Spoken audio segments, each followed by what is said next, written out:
Chair Lowe, is it okay if I start the webinar?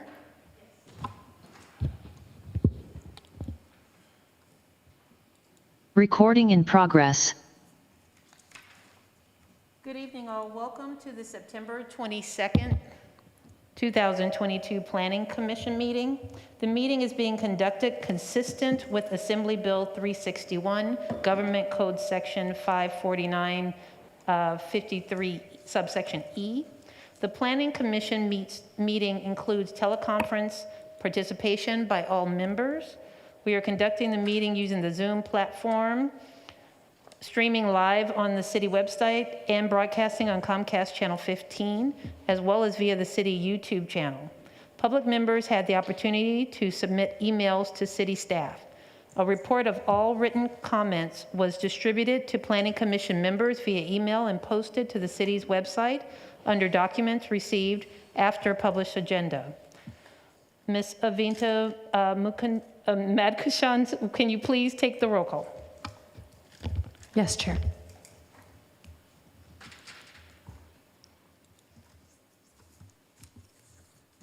Commissioner Ali Sullivan, absent.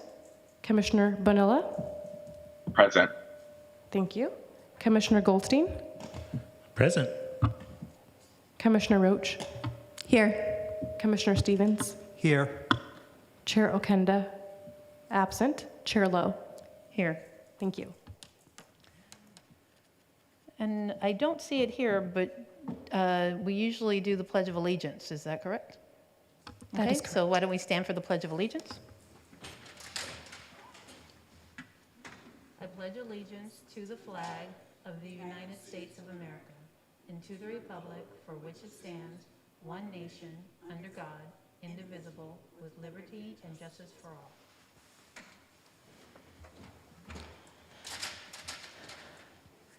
Now it's time for public comments. The public comments section provides an opportunity to address the Planning Commission on items not listed on the agenda. The Planning Commission welcomes comments and requests that speakers present their remarks in a respectful manner. Speakers wishing to address the Planning Commission should limit their comments to 3 minutes. I will ask Avinta to moderate the public comment portion of the meeting. At the end of the public comment section, we will address any questions that come up.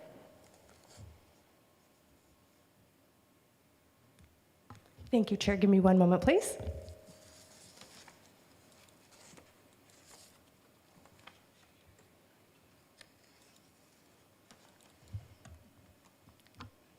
Thank you. Can you see my screen? Okay, thank you. Okay, community members wishing to join the meeting via Zoom can follow the information on the first page of the agenda, which is also displayed on the screen right now. Planning Commission members and members of the public participating by Zoom wishing to speak should use the raise hand feature. Members participating via teleconference wishing to speak should dial *9. In-person community members wishing to speak can scan the QR code and complete the online speaker card. The chair will announce speakers in the order online cards are submitted. Thank you.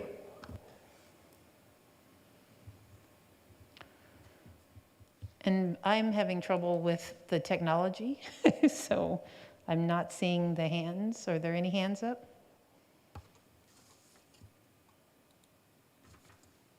I do not have any Zoom speakers, and we do not have any members of the public in attendance for public comments. Thank you. At this time, I will close public comment. We have one item on the agenda.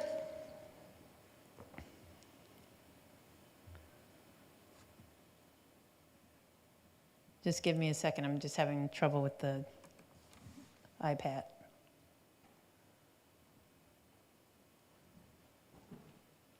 May I get some assistance with the, thank you. It just went out.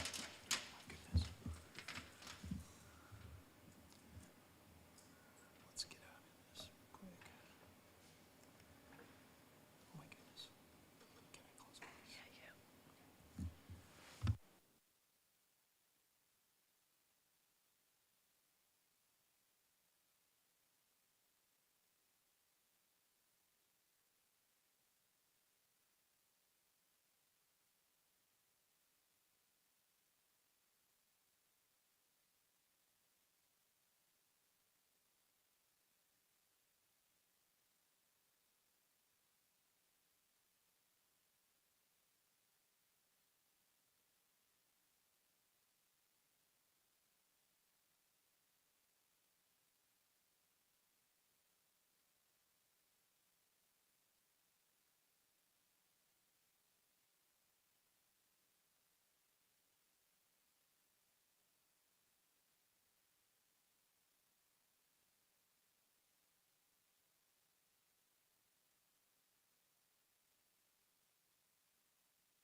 All right, the best laid plans, right?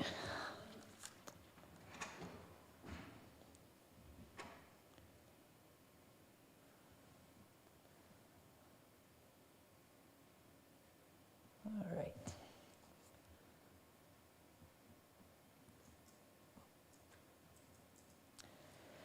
So there's one item on the agenda, and it is a proposed development of a 219, 653 square foot industrial shell building on an approximately 10.9 acre site at 3636 Enterprise Avenue, assessor parcel number 439-0099-036-02, requiring approval of major site plan review and conditional use permit and a mitigated negative declaration with mitigation monitoring and reporting program.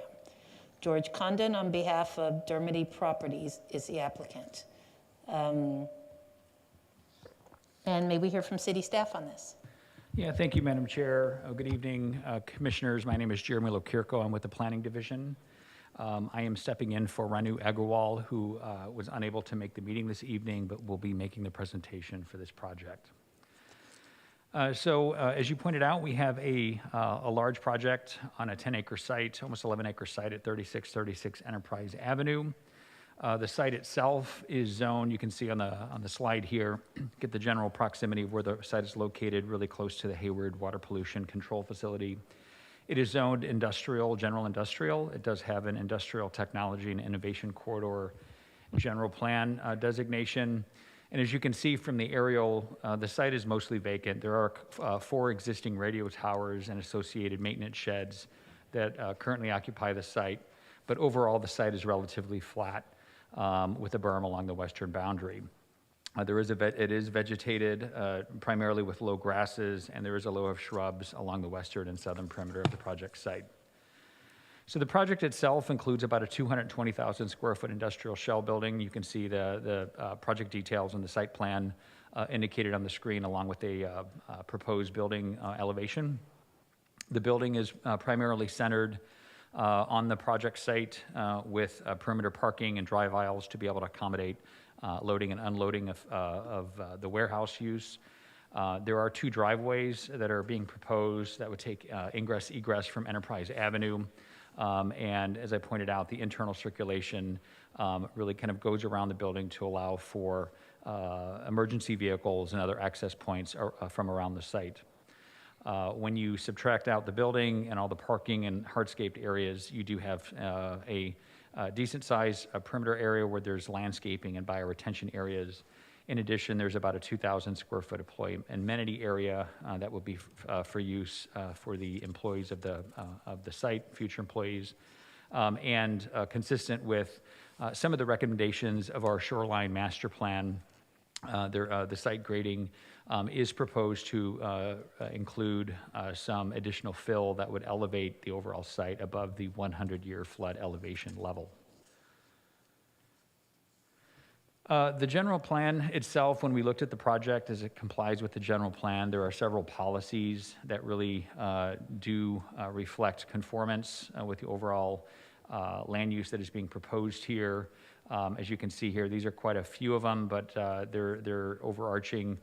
The project is consistent with not only the general plan land use designation, but a lot of the policies contained therein. And you can tell on this compliance table here that the project as it's currently being proposed is consistent not only with the floor area requirement maximum of the general plan. The height level is indicated in the industrial district regulations, including the minimum setbacks, the landscaping area, the number of parking spaces, the employee amenity area, and then the overall open space area, which does exceed the minimum open space requirement. So when we looked at this project, we did do a pretty robust environmental analysis, and in conclusion of the initial study, we determined that a mitigated negative declaration was the appropriate environmental analysis to be able to prepare for this project.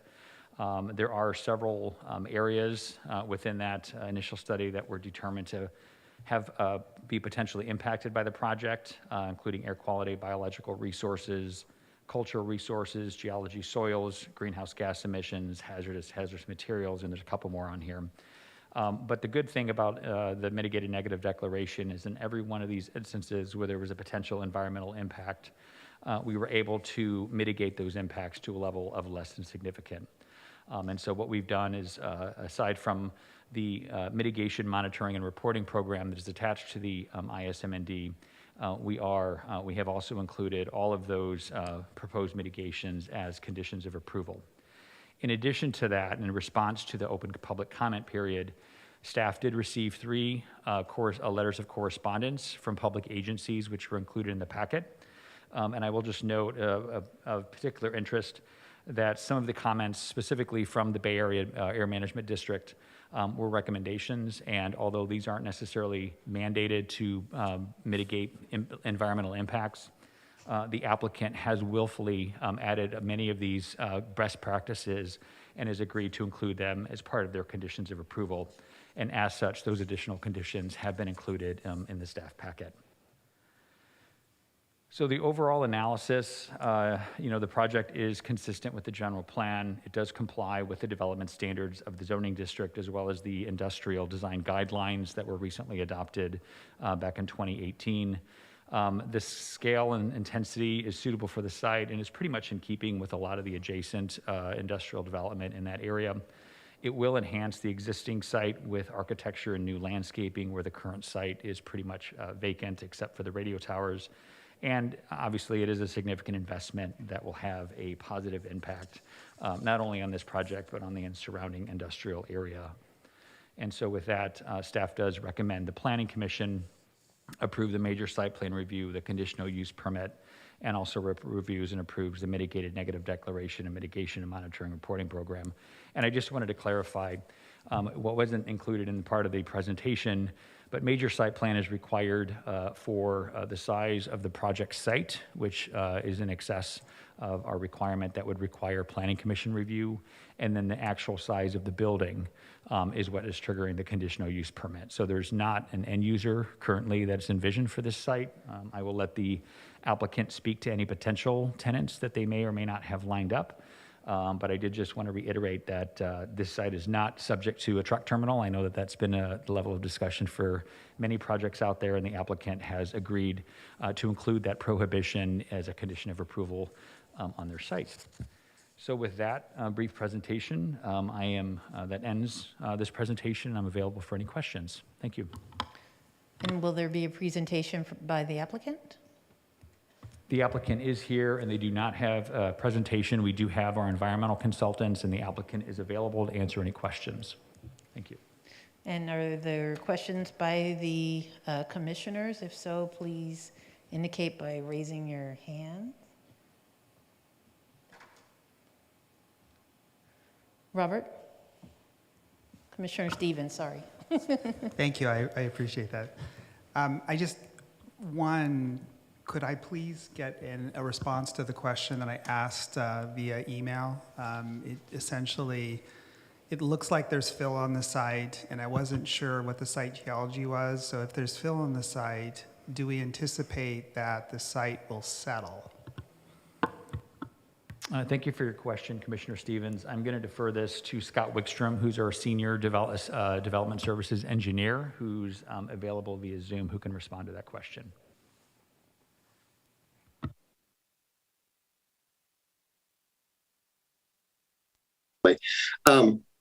To answer your question, as part of the planning entitlement, a full geotechnical report was completed and provided. That geotechnical report included 5 borings within the building footprint, all of which encountered either dense sands or stiff clays, extending down to the maximum drill depth of 135 feet.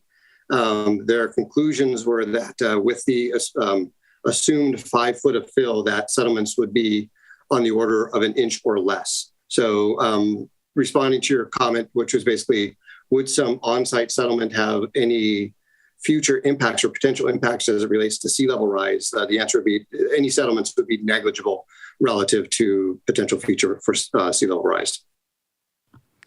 Thank you, Mr. Wickstrom. Do we know how many cubic yards of fill the applicant plans on bringing on site? I don't have that information on hand. It may be something that the applicant can provide that response. Thank you. Good evening, everybody. This is I'm Imad Saridin. I'm a civil engineer with Kieran Wright Engineers. To answer your question on the amount of fill, we're estimating somewhere in the neighborhood of 45,000 to 50,000 yards of fill to be brought into the site. That was 50,000 cubic yards of fill? That is correct. Thank you. I appreciate you taking my questions. Thank you, Chair. Do any other commissioners have any questions? Commissioner Roche? Thank you. Let's see, I had a few questions. One about water. You know, it's right next to the wastewater facility. Is there any plan to take advantage of the recycled water from the plant for at least irrigation, you know, for watering the new landscaping? I'm going to let George Condon, the applicant, or George Dix, who's our CEQA consultant, respond to that. I know that that was something that came up, but they have more background information on it, can probably answer that. Thanks. And this is George Condon with Dermody. Good evening. And I'm actually going to defer to Ahmad if he could address that.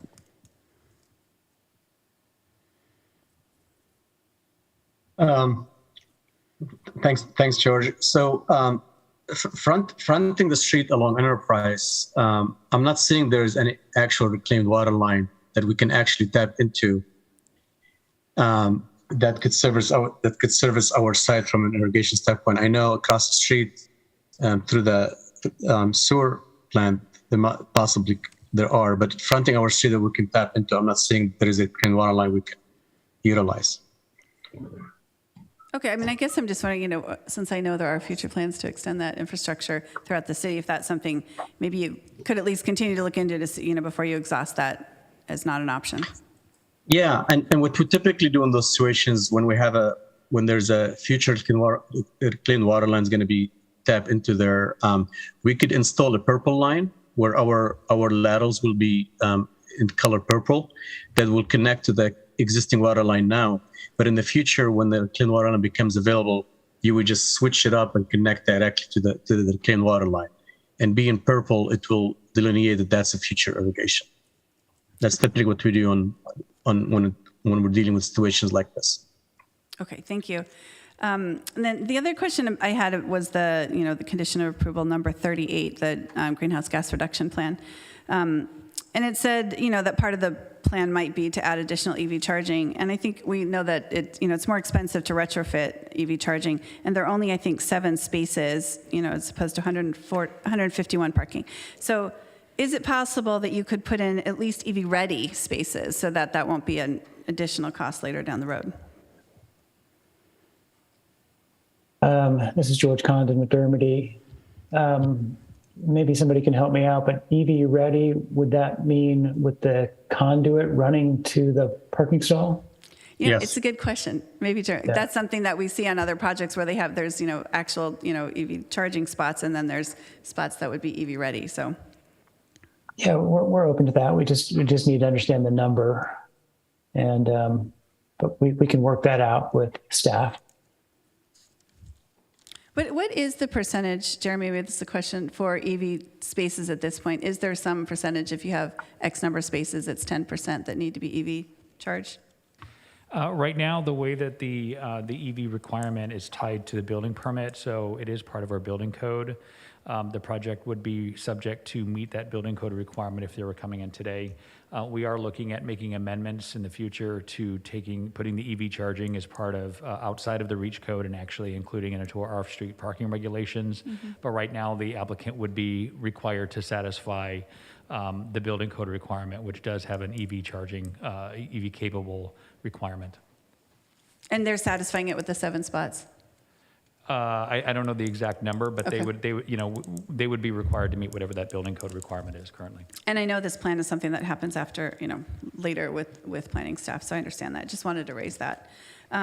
Okay, let's see. Oh, the other question I had was about the creek that runs along. Is the creek Is that just is it an exposed creek at that point along the property? And is there any concern about runoff during construction?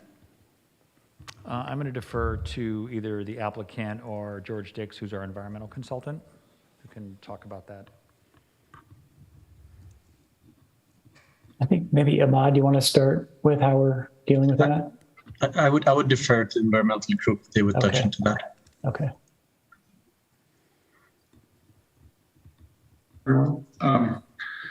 So there is a creek to the south of the project site. And at this point, it is an open but sort of channelized creek. It's sort of set down into what looks to be constructed embankments. And at this point in the creek flow, we're pretty close to the base, so we're sort of at the bottom of the watershed.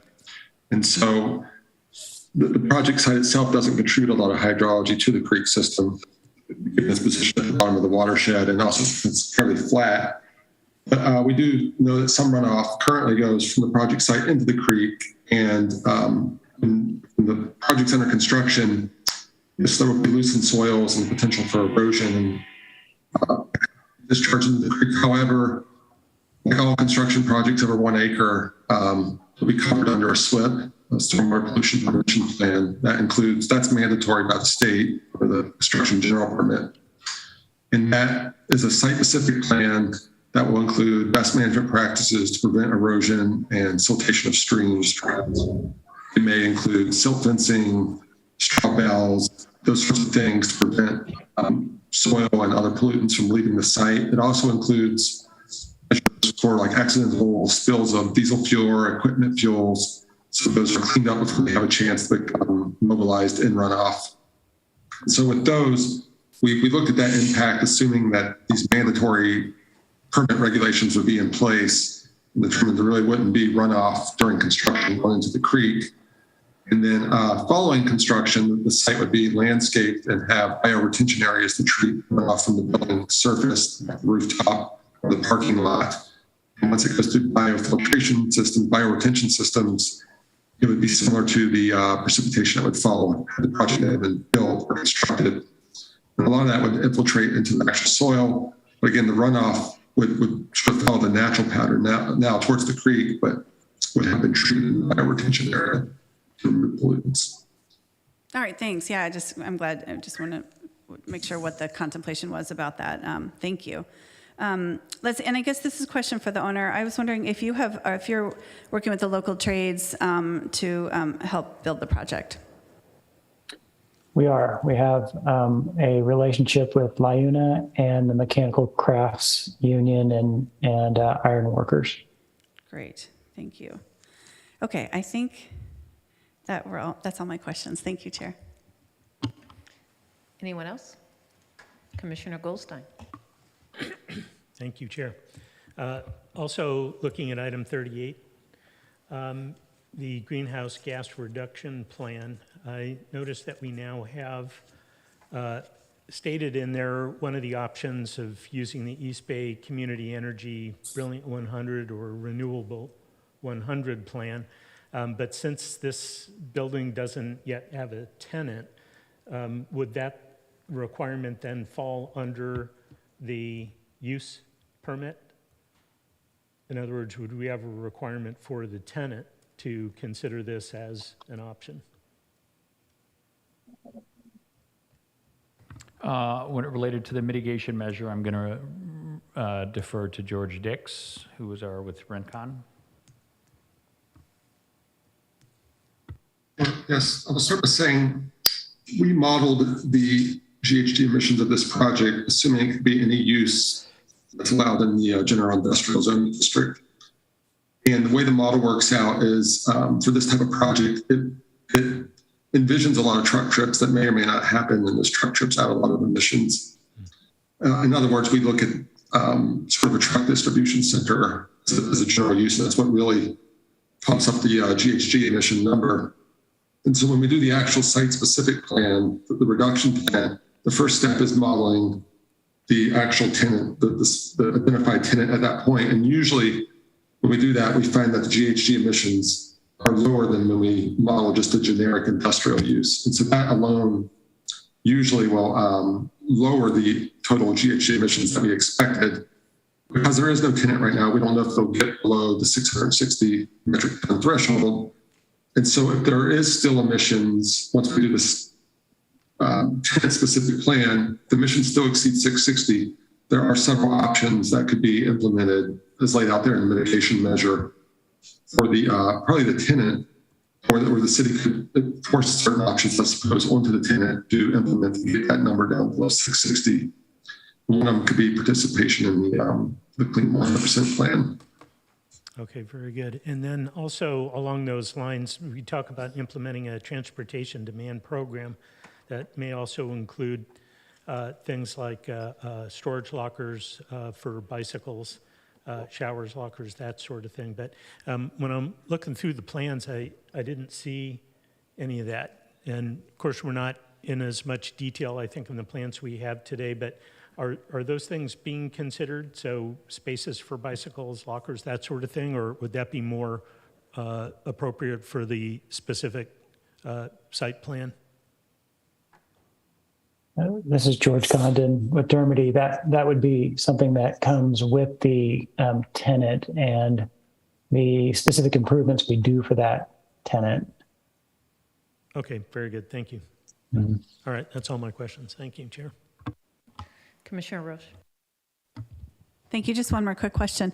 The back facing part of the building where the employee patio is going to be, is that sort of a visual from 92 as far as sort of an entryway? And is there anything contemplated there to have, a little bit more than the back of the building as far as design goes? Maybe that's a question for George. Is it possible for somebody to bring up the site plan and point to the area you're referring to? Oh, great. Oh, thank you, Ahmad. I couldn't tell because I didn't go out and drive 92, but I was thinking that as you come off 92, that might be the first building that we see because it looks like it's some part of marsh, property along there. So I was just wondering if you contemplated that and if you would contemplate that, if, just some extra decoration on the side so that it's, a pleasing entryway as you come off 92 into Hayward.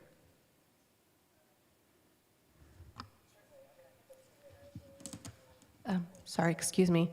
Mr. Condon, we can't hear you in the chambers. Give us one moment, please. Oh, sorry. Okay,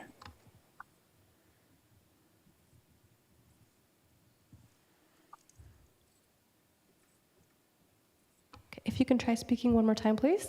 Yeah, how's that? Yes, we can. Thank you. Okay, great.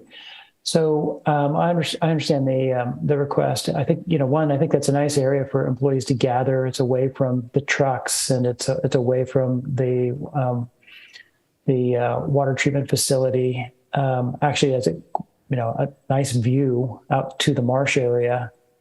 I never thought of the fact that you might be able to see it from 92. But anyway, for the benefit of the employees, I could see us using a trellis system to put some vines up against the building. I think that might be a nice amenity. Yeah, great. Yeah, if you would just kind of take a look at that again and see, just see what it looks like from 92. That's all I ask. Thank you. Yeah. And this is Imad with Kieran Wright again. We pulled Google earlier, and I'm not sure that area, that corner, can actually be seen from 92. We'll be happy to further investigate that. Thank Council. you. Thank you. Welcome. Hello, this is Greg Montgomery with Ware Malcolm. We're the architects on the project. And what I would like to add is that there is a secondary office entry on that corner with glazing, and I will share my screen to show it to you.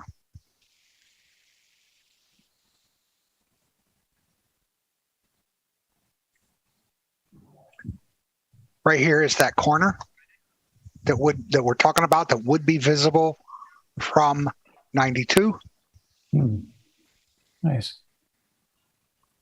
It's kind of skewed, but this is on the front and this is on the slanted wall. So, Greg, where is the employee gathering area?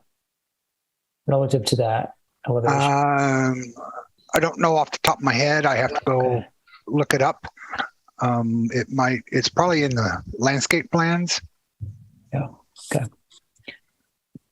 Well, I understand the request. We can work with Ranu and Jeremy to make sure that anything that's visible from 92 is more than just a blank concrete wall, and anything where employees are gathering for a break, lunch, that that's an attractive environment for sure. Yes, and I just switched to the landscape plans, and that is where they are currently planning the in-play break area. Yeah. Great. Thank you, Greg. Yeah. So at this time, the public is now invited to comment on this item. Do we have any public comments at this time? Oh, yes. Oh, absolutely. Commissioner Stevens, I'm sorry. Thank you. I appreciate this. And sorry for, nobody asked the question. I'm just curious, can we speculate on who the tenant might be or what the potential use might be? This is George Condon with Dermody. We have one company that's expressed, I would say, sincere interest in the building. They have spoken with Paul Nguyen, your economic development director. I'm not at liberty to disclose who they are. I'm sure Jeremy could share with you outside of a public forum information about them. But it's one user so far. I think like most of the industrial users in Hayward and along the 880 corridor, it's going to be either warehouse distribution or some form of manufacturing. And I'm not sure if you know this, but the two buildings on Clawwitter also are owned by Dermody Properties, and we've leased those to Rivian, which I think we're all very excited about. I know Paul's very excited about it too, and we're getting a very significant manufacturing operation in those buildings, but that doesn't always happen. So I think warehouse distribution and light manufacturing, and you'll probably capture the majority of the interested parties for this building.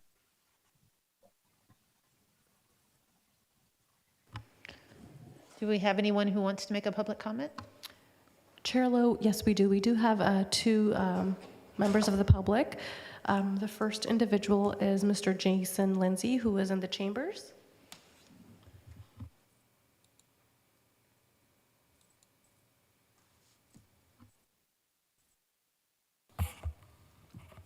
Good evening, Commissioners. My name is Jason Lindsay. I'm President Business Agent of Ironworkers Local 378. I'm here tonight with the representing the East Bay Residents for Responsible Development, which has several hundred Hayward construction worker families as members. If you believe that having projects built by local construction workforce adds value to this community, then I urge you to support this project. If you believe that having young people gain the opportunity into a career pathway to the middle class through state-approved apprenticeship programs, then I urge you to support this project. If you believe that paying construction worker families supporting wages, then I urge you to support this project. Dermody Partners have signed an agreement with the construction trades unions that will ensure these outcomes. Like the majority of developers who seek to build in Hayward, they are taking the high road model on this project. There are a few communities in Alameda County where this is not the case. I want to acknowledge the leadership of decision makers in this city. They have made it clear to new developers that you have a higher expectation of the community benefits that a new project will bring to Hayward residents. So I want to thank you for hearing my comments this evening and for the service that you're providing our Hayward members. Thank you very much.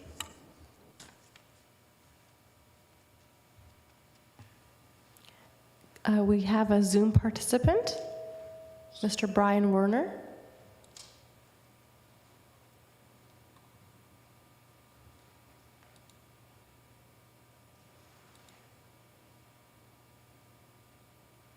Can everybody hear me? Yes, we can. Thank you. Good evening, commissioners and staff. I want to thank everybody for their time and hard effort on this project.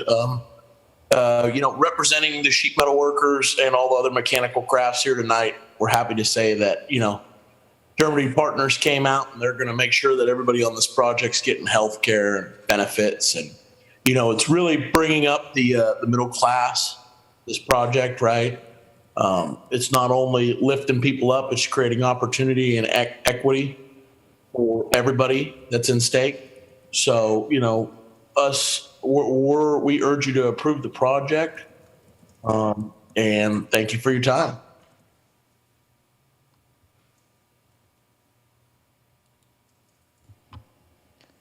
Are there any other public comments? Chair Lowe, I do not see any other public comments. Then I will close public comments at this time and open it up for commissioner comments. Any commissioner comments? Chair Roche? I'll move the item. I'll second. I'll second the item.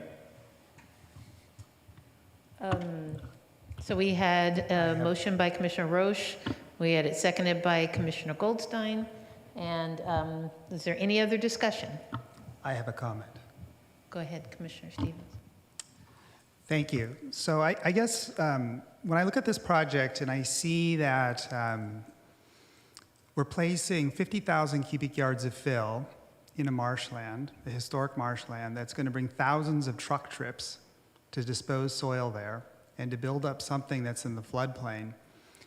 I guess I'm troubled by this because you can't say that you're pro-environment if you're filling a marshland. And if we think sea level rise is a threat to us, if we think that significant tide events as they increase through time is going to potentially create a hazard for the shoreline, this kind of development is completely kind of against just basic principles of shoreline development. I also find it a little funny when we talk about biological impacts and we say, well, the development is 400 feet away from the shoreline or from some arbitrary line, as if species know where this line exists. So I guess those things sort of trouble me with this, but I can look at it another way. I can say, if this was going to be a manufacturing facility that was going to produce widgets or produce batteries or semiconductors or whatever, that was going to employ tons of people for the long term, I could totally get behind this. But of course, we don't know. This is a speculative building.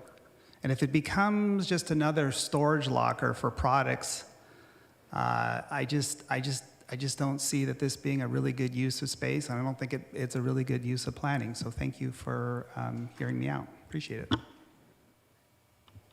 And I do want to say that I cannot see if Commissioner Bonilla is raising his hand or not. So would you please let me know if that happens? Yes, Commissioner Bonilla is raising his hand. Okay, so I'm going to go ahead and call on Commissioner Bonilla. Thank you. I do appreciate kind of the speculative perspective of what was just shared about how the property may or may not be used, but I am in support of this motion. I do appreciate kind of the extensive community benefit that is being provided, the economic enrichment opportunities, and I am glad to see the alignment with labor and economic and equity opportunities that I think this project is going to bring together. So I do look forward to supporting it. Thank you. Commissioner Goldstein. Yeah, thank you. I also am in support of this project and welcome the business opportunities that come to Hayward help fund all of our commitments to the city. And back in 2012, when I started on the general plan update task force, we looked at broad swaths of the land and made some decisions in those days, not by ourselves, not the task force telling the community how it was going to be, but in partnership, in communication with the community about what our expectations are, where those lines would be drawn, and what our expectations for development, and why it's important to have those areas that enable the city of Hayward to have economic growth. So on top of that, we have this excellent relationship between Dermody and the unions that benefits the working men and women in this town. I don't see anything but a win here, and so I'm all for it. Thank you.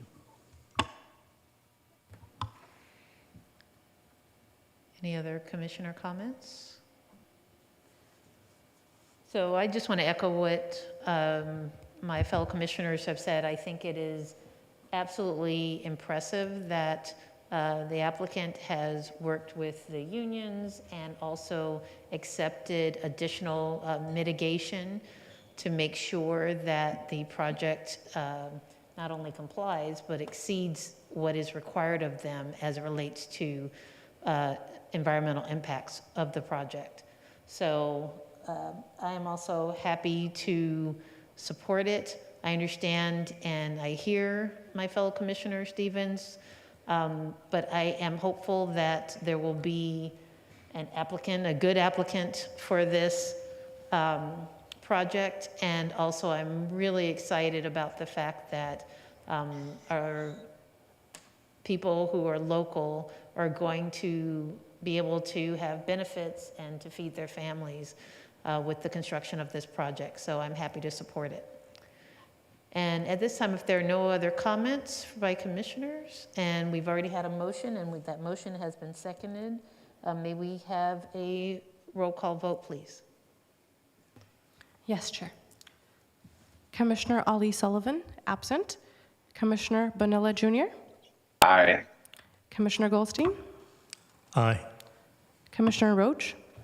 Aye. Commissioner Stevens. No. Chair Okenda, absent. Chair Lowe. Aye. Thank you.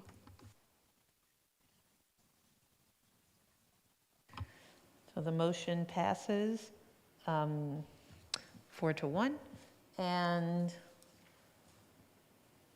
I think it is time at this point to move on to approval of minutes for the meeting on June 23rd, 2022. Do we have a motion to approve the minutes?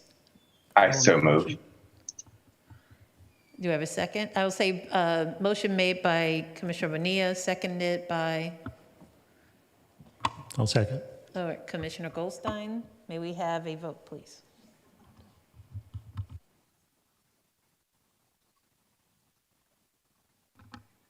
Commissioner Ali Sullivan, absent.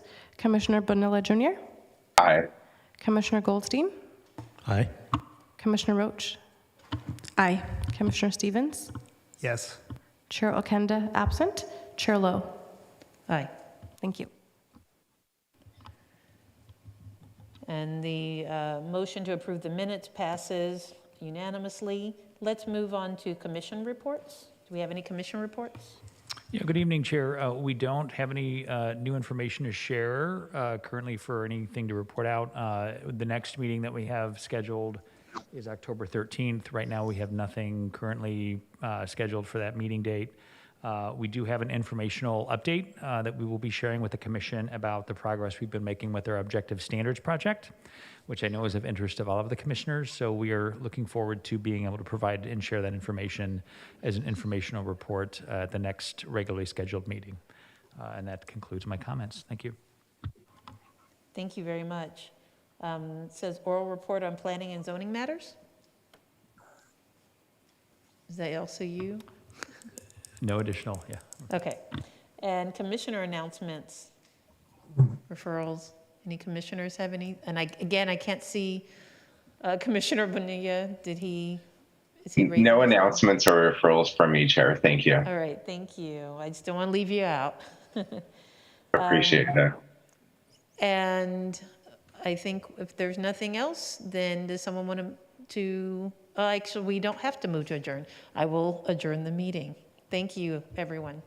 Thank you very much. Thank you, Chair. Recording stopped.